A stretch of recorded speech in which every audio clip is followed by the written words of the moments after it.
Hi everyone, I'm Shelly from There's No Place Like Home at redheadmom8.wordpress.com.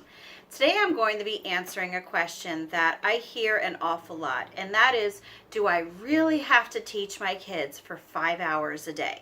And it might not be 5 hours, it could be 6 hours or 4 hours, but I think you get the picture.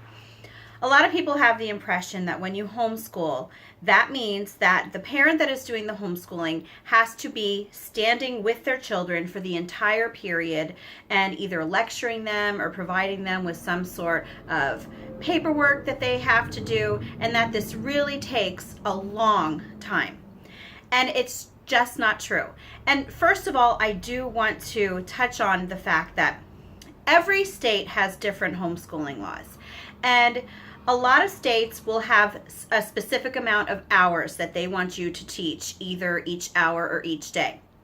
And one of the most common is that they would like you to teach, I shouldn't say teach, they would like you to homeschool for 5 hours a day. And I think this is where a lot of people get confused, especially newer homeschoolers. They think that since the state law says that homeschooling should be 5 hours a day, that means just what I said before. They have to stand there and do nothing but teach their children for that amount of time each and every day. And if you do that, now first of all, there are some families who do that and they really do enjoy it. So that is awesome if it works for them. There are other homeschoolers who either have been doing this and they have become completely exhausted and burned out from this amount of time of just doing this sort of schooling each day at home. Or there are people who are looking into homeschooling but are kind of deciding against it just because they think to themselves, I don't have that amount of time to invest in just standing there and teaching my kids each day. And that's where a lot of the confusion comes in. Because if you look at the homeschooling laws, yes, it does say, some of them do say a certain amount of time that you have to homeschool each day. But if you look at the laws, okay, now I could be wrong, and if I am wrong, you can definitely leave a comment and specifically state where I'm wrong. But in my studies of the different homeschooling laws in the different states, I have seen that some states will tell you how many hours each day or each year, how many days a year you have to do it. A lot of them will tell you what subjects you need to cover, and some of them will even ask you for an example or a list of the curriculum that you'll be using. But as far as I know, none of the homeschooling laws specifically tell you how your kids have to learn. I have never heard of a homeschooling law that says that you have to stand in front of your children for 5 hours a day, teaching them and staying there with them as they complete worksheets or textbook reviews or anything of that nature. It does not say that at all. A lot of them just say what the subjects are that you have to cover, sometimes the amount of time that they want you to make sure that you get in. But it doesn't say how.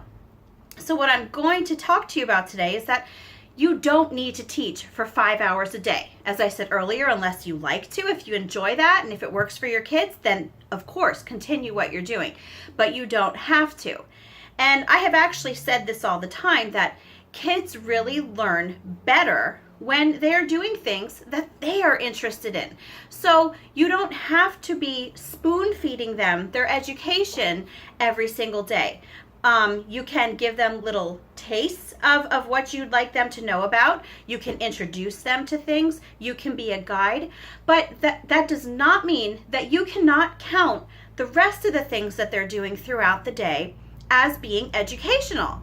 You know, for example, my kids, we've been doing a Christmas unit study this week. And since I've been doing all of my kids together, I usually separate them into groups. Well, we're not doing all of the kids together. We're doing the littles and middles together this week. But since we're doing them together this week, we are getting done with school earlier than we normally do. And what I found is that my kids have not been wasting this extra time that they have.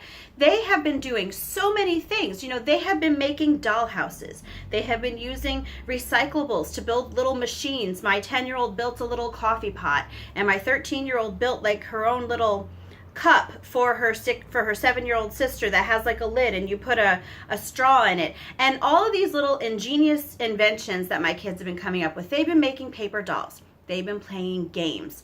They have been reading books, watching videos about animals, writing stories. And just because you have not assigned these things to your kids, or just because you are not standing there telling them what to do, does not mean that you can't count it for homeschooling. Not at all. And I know that I have spoken with a few people who have basically said that since they have taken on this responsibility of homeschooling, if they are not spending all of this time teaching their kids, they feel guilty, like it goes against their conscience because they feel that they're not living up to what they said they would do. But there is absolutely no reason that you need to feel like that, because kids don't need you to stand over them telling them things to do. There are so many different ways that kids can learn, even as you're going about your daily routine. You know, your kids can learn while gardening outside. They can learn by playing with Legos, especially younger kids. Play-Doh, as I said earlier, writing. My kids love to write stories and that sort of thing. Little documentaries that they may enjoy watching. And it doesn't even have to be things like that.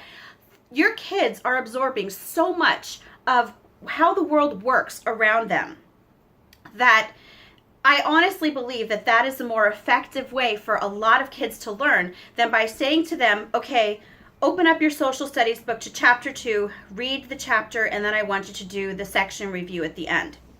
Because I know that I was good in school, I got good grades, but I don't remember anything that I learned. You know, the only stuff that I actually know today is stuff that I have pursued on my own because I wanted to. And I think that's how it works with a lot of kids too. Well, I know that's how it works with kids. You know, and again, we can't blame them. You know, how hard do we adults find it to sit and listen to a lecture without kind of our minds wandering and thinking about other things?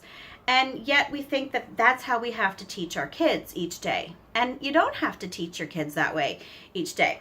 Another example is that what I have found, and this is the same for my kids and for me, a lot of times I will have an interest, but as soon as it becomes something that I have to do, I don't have as much of an interest in it anymore. For example, I have been taking an apologetics class at my church, and it comes with a book that we all read each week, and then we discuss it, you know, every Sunday. And this is a class that I have chosen to take. It's not something that, you know, I'm having to take. But what I found is that, I don't know if it's my rebellious nature or what, but this is definitely a book that I would sit down and read anytime. But as soon as it came down to it that I was told, okay, let's read chapters 3 and 4 for next week, it kind of got to the point where I didn't want to read it anymore. I don't know. I don't know if it's because it took the autonomy out of it. I don't know, but that's how kids are, you know, and I'm not saying that you should never teach your kids anything, because of course there are things that kids do need to be taught by their parents. But what I am saying is, don't discount all of the other things that they are doing in their day-to-day lives that you haven't specifically assigned as school. If you do that, you're really not embracing the freedom that comes with homeschooling. And, you know, I think that's an issue that a lot of us deal with, because for the longest time, we see that school looks like a certain way. We bring our kids home, and when we think of homeschooling, we think more of the school, when in fact, you should be thinking more of the home part of it. If that makes any sense to you, I don't know. But I hope that this video has really helped you today, because again, I just want to encourage you. Don't feel like you can't homeschool because it takes too long, and don't get burned out because you feel like you absolutely have to be teaching for this amount of time each day. There is a difference between teaching and facilitating.